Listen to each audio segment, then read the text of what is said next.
Hi guys, welcome to Chat with Jen and some tales. Today was a really hard day. Um, Mike woke up. This man never goes to the doctor. He's never sick.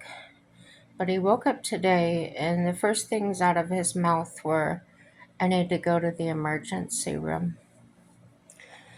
Hey guys, like, subscribe, dislike, share it with your friends and enemies.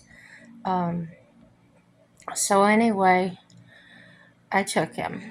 And my heart's pounding so fast because I knew it had to be something really awful for him to want to go.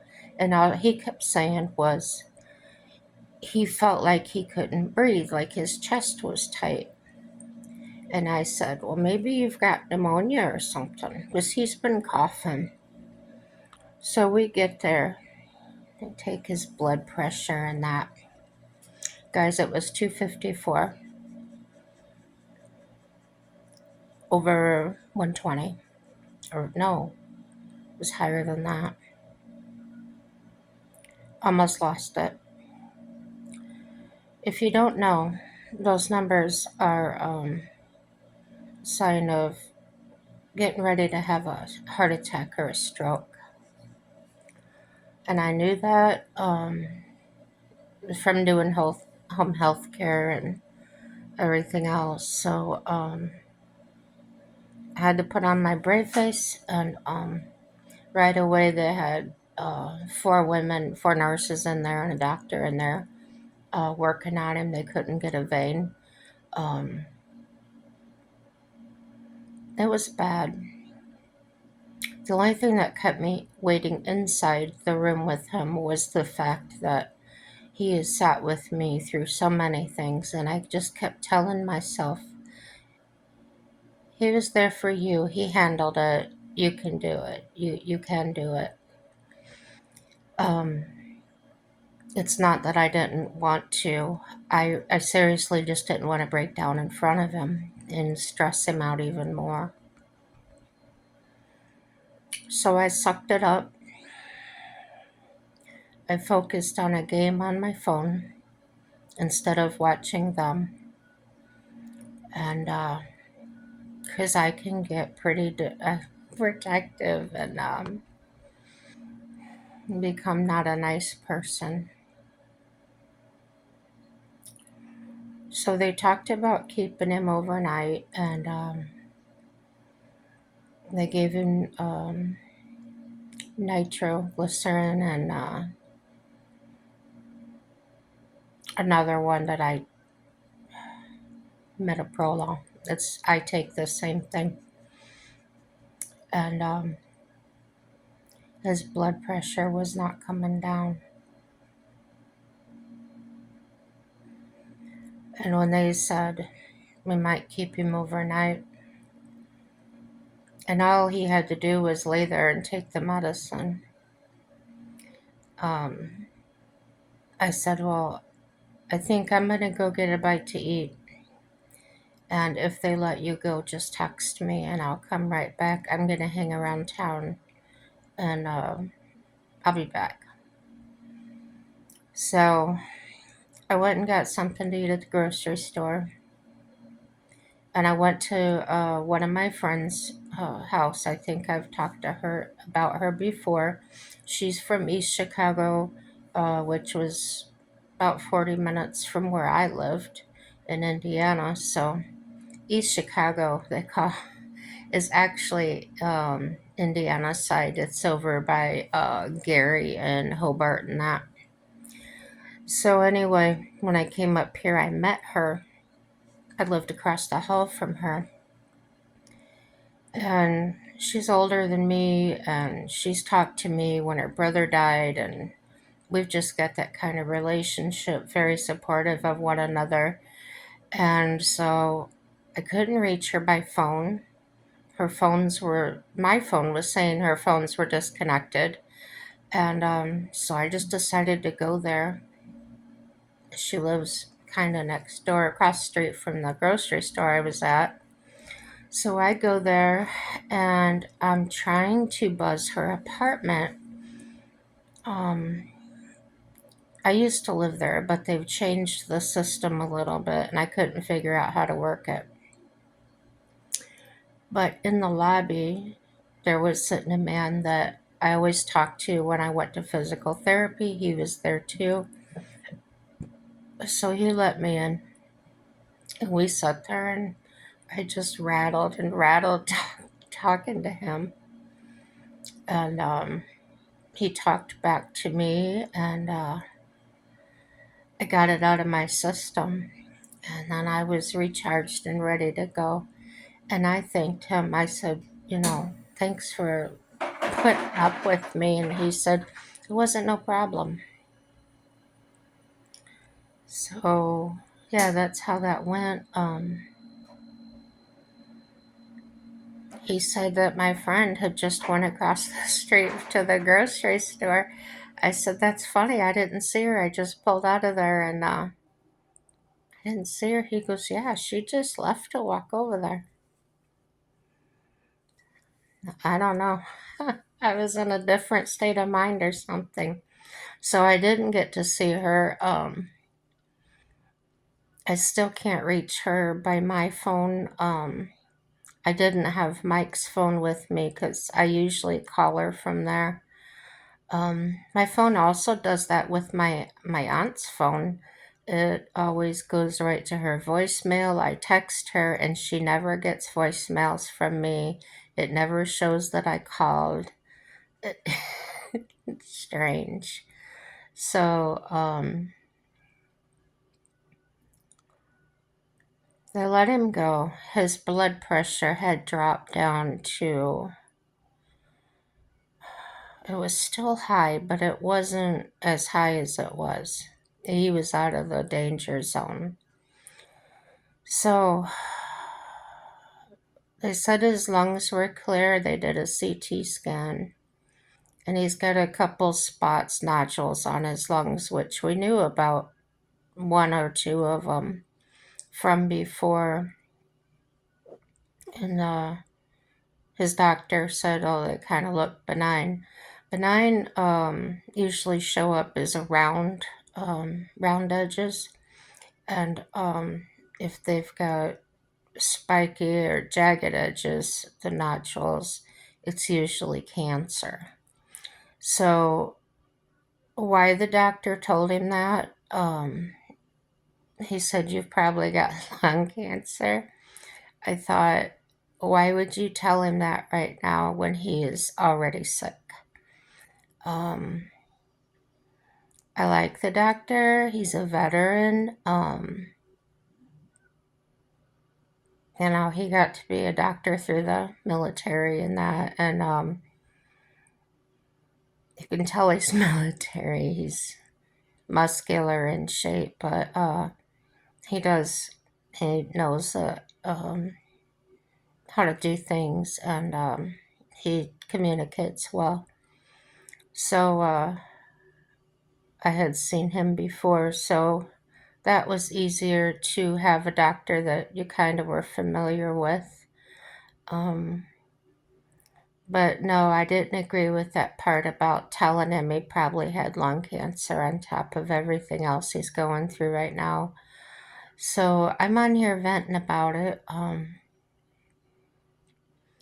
So he's been up and down all night. It's now 20 to 4 in the morning. Um, with him being up and down and stuff, I can't sleep. I'm almost hyper vigilant watching over him. Um, because this is a very, very serious thing to me. Um, I have a blood pressure cuff. We've been checking it. It is back up, but it's still under 200. A few points away from the very bad where we'd have to go back in. I probably shouldn't do this, but I did. I gave him one of my, I call it a chill pill. Doctor gave it to me, prescribed it years and years ago before mental illness and that, and it was just to take the edge off anxiety. So, a safe one, not really a psych drug. It's just a chill pill. And I thought, well, if he needs to relax and calm down, that should do it. Um, he set up a doctor's appointment today. He can't be seen until Tuesday. And then I have an appointment on Wednesday. I was watching this video about this. Well, it was this female doctor, scientist, that claims that all cancer is brought on by worms in our bodies. And it's not just the worm by itself, it's when the worm comes in contact with an outside chemical. For instance, a type of worm gets combined with isopropyl alcohol, cancer. And that was intestinal cancer, colon cancer. So I made my appointment on Wednesday. And that's what I'm going to talk to the doctor about, to see how would we go about checking. I read up on it. What was it? Mayo Clinic, I think. Anyway, it's on their website. I looked it up, and it's contributed to um, obesity, diabetes, and it was along the lines of what the scientists have said, was everything is caused by this. And so the more I thought about it, the more I thought, well, that makes sense. People are crying about chemicals and things in our on our food and wanting to go organic and things. However, there's also, no matter how organic it is, they still use things to keep bugs and that off of there. So the more I kept thinking about it, I saw where some people had heard there was worms in our meat. And the way to bring them out was to soak it in, I don't know, it was vinegar or something. And sure enough, all these worms started coming out of it, really small ones. So I thought, well, I have eaten rare meat before. Uh, so anybody can ingest those anywhere. So I will be cooking my meat to be well done. Um, Now my pork and things, I didn't eat that rare ever. No, not chicken or pork. Um, so yeah, and I know there's, everybody's probably heard of this, that there's a fish that is just full of worms. You don't eat it. So um, some of them are microscopic. They're just in the meat. So both has in my magnesium and potassium's low. I take potassium. So they gave him some magnesium today, and I'm gonna check into this worm thing and just see if that is practical, something to look at. I thought it was worth an ask, and hopefully they don't think I'm nuts. But I've just got so many health issues going on where um, I don't eat lots of times. I wake up in the morning and I used to like to drink a glass of water after I got up and went to the restroom because I felt I emptied out all the waste. Let's get some good water in there. And this past year, if I try to sip on water in the morning, it makes me gag. It gives me dry heaves. Um,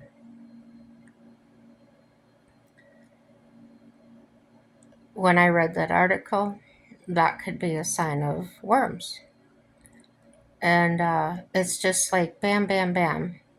Everything that I have, plus other things that I don't have, are attributed to being worm infested. And that makes sense to me. Like, puppies are born with worms, it's genetic, that comes from their mother because that's been with them forever and ever and ever, right? So, and it's not just food we can get it from, it could be your fingers, lots of things. And they said if you're tired all the time, there's a certain worm, I don't know, roundworm, pinworm, something, but their body excretes toxins, and that can cause you to have anemia, be tired all the time, lethargic. Uh, my white blood cells have been so high for years and years, anemia, and now my red cells are getting larger, so, or the number of them is getting larger, above normal. So I gotta get to the bottom of it. I really do. That's worth a shot anyway. But yeah, keep Mike in your prayers. Thanks, Sherry, for your comment on you know who trying to steal Mike. Or I don't know what she thought, but I did not know that you caught my channel, so I'm glad you're here. And everyone else, I'm glad you're here. Thank you for subscribing. And no matter what, everything's going to work out for our good. I did have to keep repeating that to myself today. It was my little mantra. Um, I texted Mike's older sister, and we went back and forth for a while talking about things, so that helped. Um, of course, they're far away, they're in Indiana, and it's not like they can just jump in the car and come up here. So I told her I will keep her informed. And then his other sister called because, of course, that sister kind of spread it through the family. And um, Mike and her had a really nice conversation. So I'm grateful. You know, none of us knows the time. Um, God knows it. I know I coded in an ambulance several years ago, and Mike thought he was losing me. Lost me for a few minutes, but Jesus came and asked me if I was ready, and I said, not yet. There's things that I want to do. And so then I woke up. I came to. So, yeah, I'm glad that I've been thinking about what I would do. I'm glad that I have the camper, and that may be an option if something did happen. I know I talk about it a lot, even though he wasn't sick, but that's really on the forefront of my mind is what will I do? I've said before, I like to be prepared. I like to think ahead. Um, I hate being caught up in a situation that was sudden and what the heck am I going to do? I wasn't prepared for this. Um, Maybe you guys are like that too. I'm not a last minute person. I do not like that. I don't like a lot of change really fast. So, gosh, I'm going to get off of here. I feel better already. And no matter what, everything's going to work out for our good. Just keep saying it. Believe it. God is still on the throne. He's the King of Kings and the Lord of Lords. And he's got us all. He's got us. No worries. No matter what, it's going to work out for our good. He's already got it planned out, in my belief. So that's it. Have a happy day. Bye bye.